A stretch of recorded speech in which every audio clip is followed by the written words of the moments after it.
Good afternoon, everybody. Welcome to 30 on Third Thursday. Today, we're going to spend a few minutes talking about what's new in 2021. And hopefully, we can all say that only great things are going to happen in 2021, and that we're going to return to some of the familiar things that we used to enjoy prior to 2020. So I'm John Henderson, Director of Learning and Development here at the Employers Association, and I want to welcome you to this 30 on Third Thursday. What we're going to cover today are a look back at what Forbes had identified as the top skills needed for 2020. We're also going to talk about what's new at EANE and how EANE can partner with you to help you have a very successful 2021. So one of the things that we look at is that we all hope that 2021 is a better year. We hope that our businesses will thrive. We hope that our employees will be engaged. And we hope that our managers and supervisors have the skills they need in order to be successful. But we also must realize that hope is not really a sound business plan, right? We've got to make sure that we hope for the best and that we use our skills and our training and our talents in order to make sure that we achieve our successes that we set out for in 2020. So what I'm going to do is cover some of the things that we have available for you in order to help you reach your business goals. When we look back, and if you were on a webinar in the beginning of the end of 2019, I did focus a little bit on what Forbes had identified as the top 10 skills needed to be successful in 2020. So if we look at this, complex problem solving, critical thinking, creativity, people management, coordinating with others, emotional intelligence made the Forbes list for 2020 for the first time ever, judgment and decision making, service orientation, negotiation, and cognitive flexibility.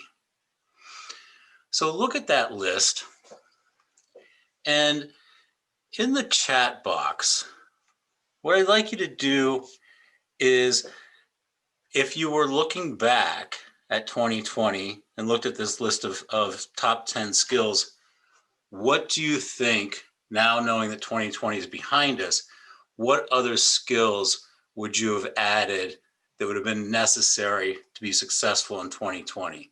So in the chat box, just put some ideas about what you think should have been added to this top 10 skills. Or you can put it in the Q&A box if you can't find the chat box. Resilience, yep. Adaptability, for sure.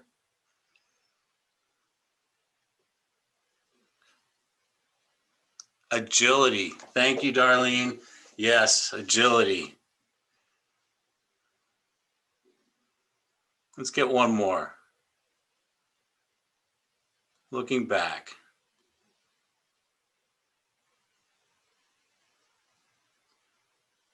Technology skills.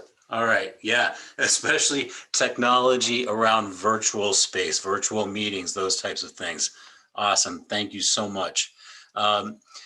Being nimble, the ability to pivot, some other things, right, that we all had to really learn on the fly. So what I wanted to talk to you about is, how is EANE adapting our offerings in 2021? And we've started this in 2020 as well. So some of the EANE programs, tried and true, but different, right?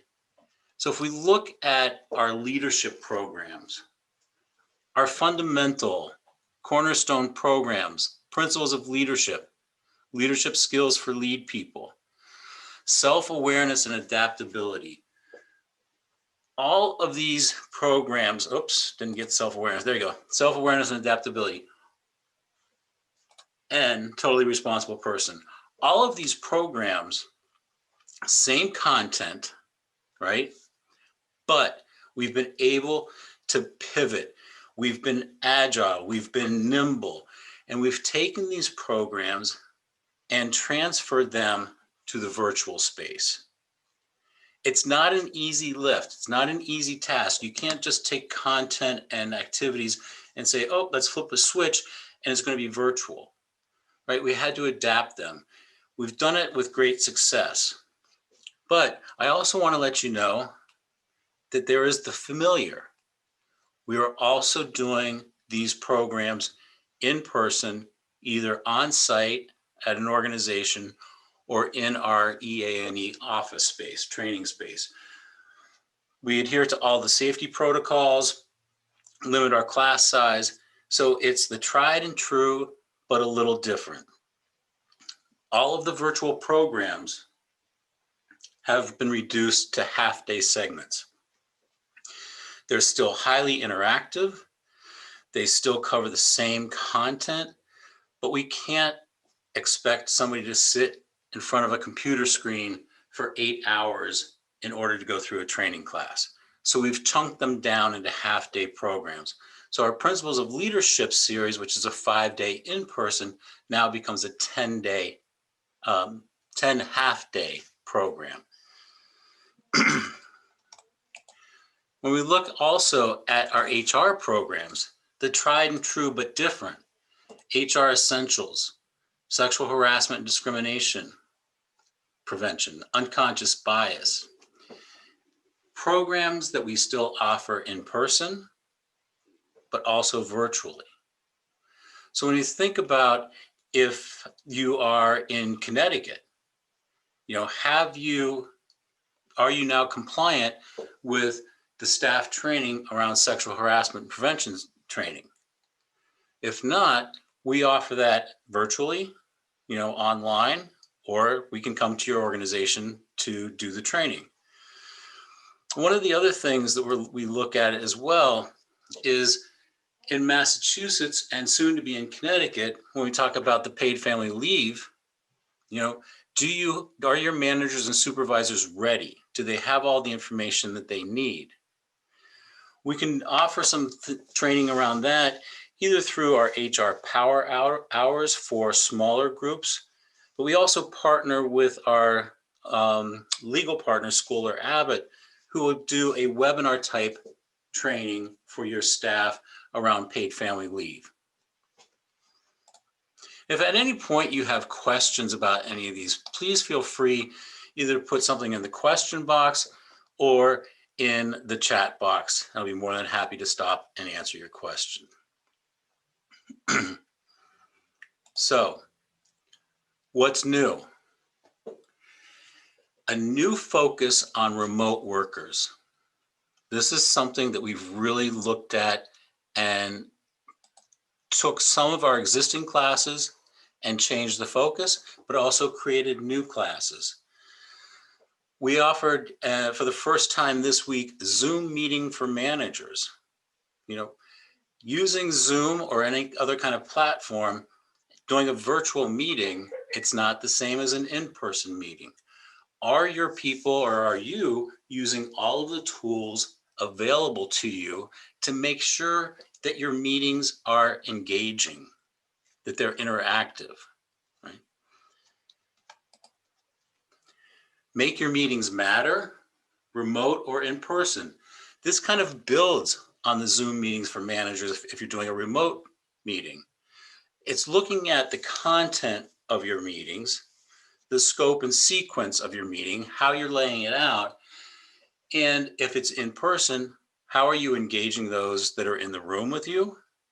If it's remote, how are you engaging them? What tools are you using for that? Time management for remote workers. We have a time management class that we've offered for a number of years for in-person people, but time management for remote workers, it's a whole new world when you're looking at those people that are working remotely. Are they still expected to be an 8 to 5 or a 9 to 6 or 7 to 3? Has their schedule changed? And if so, how are they managing their time? Are they being effective? So that's another class that we offer. Last quarter of last year, we rolled out managing performance of remote workers. This is a critical piece because people are struggling with, how do I make sure that people understand their expectations as a remote worker? How do I follow up with them to make sure that they're doing what they're supposed to be doing? How do I adjust my own mindset to think about quality over quantity, right? Can I allow my direct reports to work different hours? Do I know that they're putting in 40 hours? Is it important that I know they're putting in 40 hours, or is it more important of what the outcome is?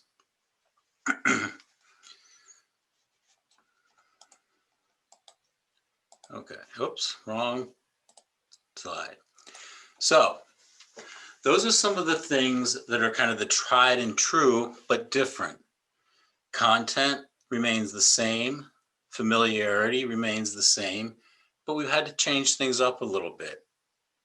But again, we also offer them, and I guess we could say the old-fashioned traditional way of in-person. So what's brand spanking new in 2021? In the past, we've had a management conference in the spring that later changed names to the leadership conference. This past year, we actually moved that to June and had our first virtual conference ever, the leadership conference in June. We've taken the feedback we had from some people, and that was a 2-day conference. What we really thought about was, okay, can we spread something across the entire year that will really provide great content for people who can take an hour out of their day every other month to attend a leadership speaker series. This series is much more on a higher level, big picture, strategic thinking, motivational in its format. If you attended the Inspire HR conference, you were probably wowed, as many of us were, by Bill Graham. He's going to kick off this leadership speaker series on February 25th with a keynote, "Why aren't they engaged? Let's look in the mirror and find out." Very powerful. You know, we talk about, are our employees engaged? Well, have we looked at ourselves in the mirror to find out, are we as engaged as we should be? And what else can we do to model that behavior of engagement? Sherry Davis, she's so dynamic, we've booked her twice. She's going to do one in April, Your Move. Courageous leaders think, create, repeat. And then in the summer, Dr. Jeff Kaplan will talk about leading with heart. Now more than ever, we have to think about being a human leader, showing our vulnerabilities, showing our staff that we are human and we accept that they are human as well, right? So he's going to talk about how important it is to lead with heart. And then Sherry's going to come back in the fall with Make Your Culture the #1 neighborhood business. And then in December, Pamela Landworth, who is the CEO of Give Kids the World, and she's published a book on purpose. So she's going to talk about harnessing the power of purpose. These are a great way to keep people motivated, take an hour out of their day every other month. And we're charging $59 per session, or you can buy all 5 of them for $250 per person to attend these.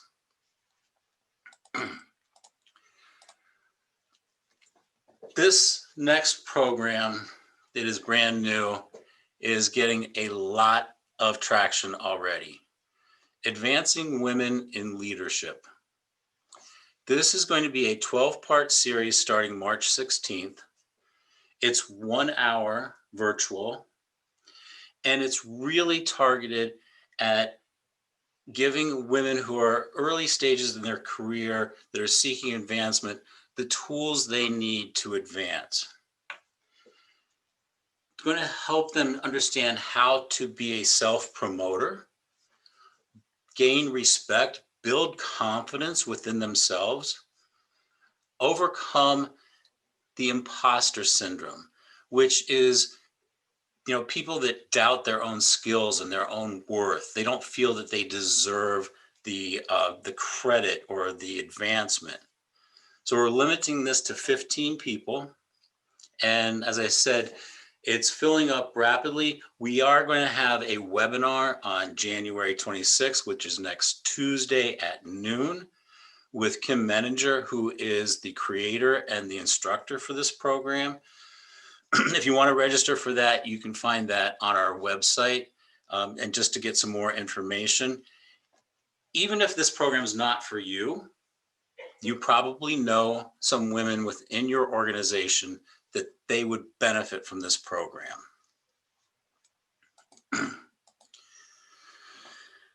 Another brand new program that we'll be rolling out in May is our HR Leadership Series. This program is really geared for senior HR professionals. If you're familiar with our Principles of Leadership program, we had thought, well, maybe we take that content and make it specific to HR leaders. And as we kept unraveling things, we thought, no, you know what? We need to have something completely different. And so this is going to be limited to 12 people, senior level HR people. They'll have monthly meetings led by a facilitator. Throughout the month, they will also have one-on-one executive coaching sessions. We'll be incorporating some assessments in here. So the DISC behavioral assessment will be a piece of this. Also, a 360-degree feedback tool will be implemented in this. And what we really want to do is really focus on these skill development areas to help senior HR professionals either advance to the C-suite, or if they're already in the C-suite, to be able to have more confidence, to be able to be more participatory. And looking at all of these skill development areas, you'll see what each of the months are going to focus on.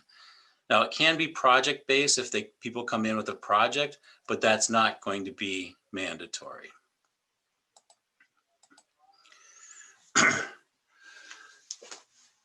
The last new program that we'll roll out in the fall of this year is the Intentional Leader Series.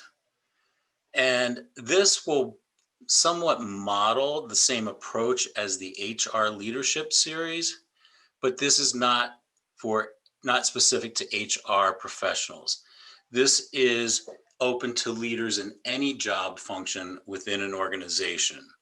They'll have monthly meetings. They'll also have the executive coaching, the one-on-one coaching. We've looked at, is this really the next step for people who've gone through the Principles of Leadership series? And theoretically it is, but if you're an alum of POL, it doesn't necessarily mean that you're ready for this intentional leadership leader series. It's really the next step for your seasoned leaders, people who you want to groom to become director, VP level, focusing really on interpersonal mastery, that whole transformational leadership, strategic thinking. There will be a project management piece of this. And again, it'll have that coaching, the assessments, and the monthly meetings as well.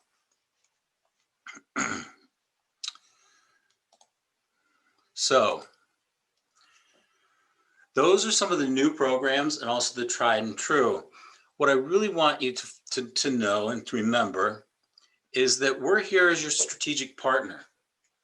We want you to be successful.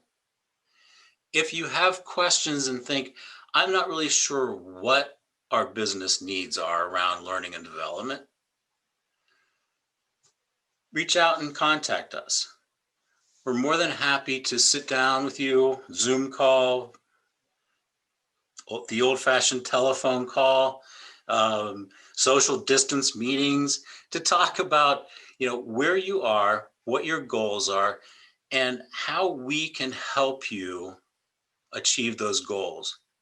Is it taking some of our programs and customizing them for you?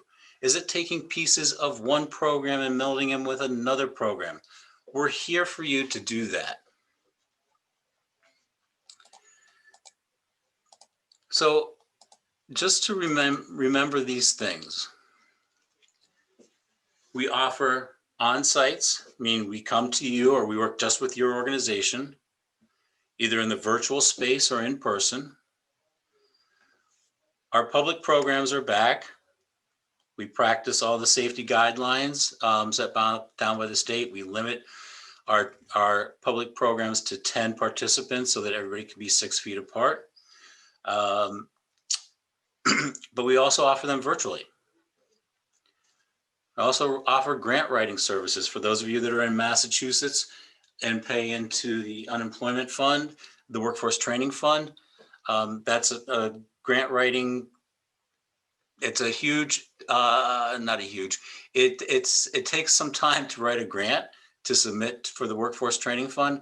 I'm more than happy to sit down with you and talk to you about how that works, what we offer as far as services around that.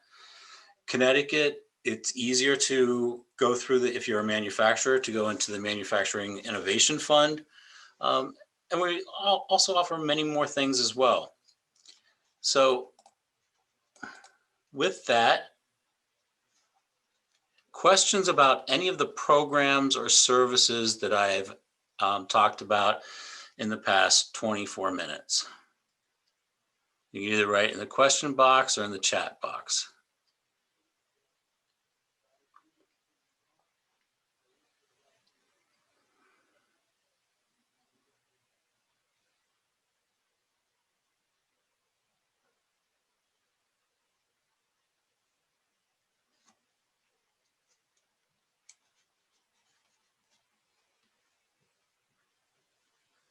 Okay, I don't see anything coming in, but feel free to give me a call. Interested in the Women in Leadership series. Okay, yes, and so I would recommend that you register for the webinar next Tuesday. You can also go on our website and under Learning and Development, under the Leadership tab, and you'll see Advancing Women in Leadership. That'll give you more information about that. There is an application. It's just a couple questions as to why you want to participate in the program. And you're registered for the webinar. Great, thank you. Yes, I will send the PowerPoint out for your records as well.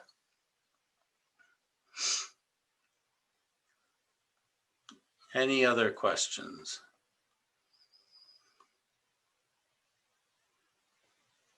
And if you see something on our website that you don't see as scheduled as a public program, either virtual or on-site, or virtual or in person, please reach out to me as well. We didn't schedule everything for 2021, but if we get enough interest, we will schedule some.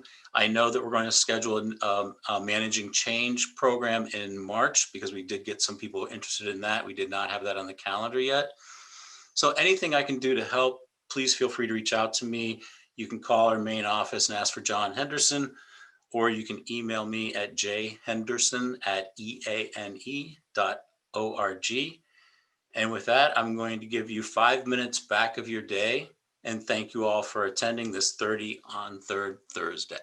Have an awesome day, everybody.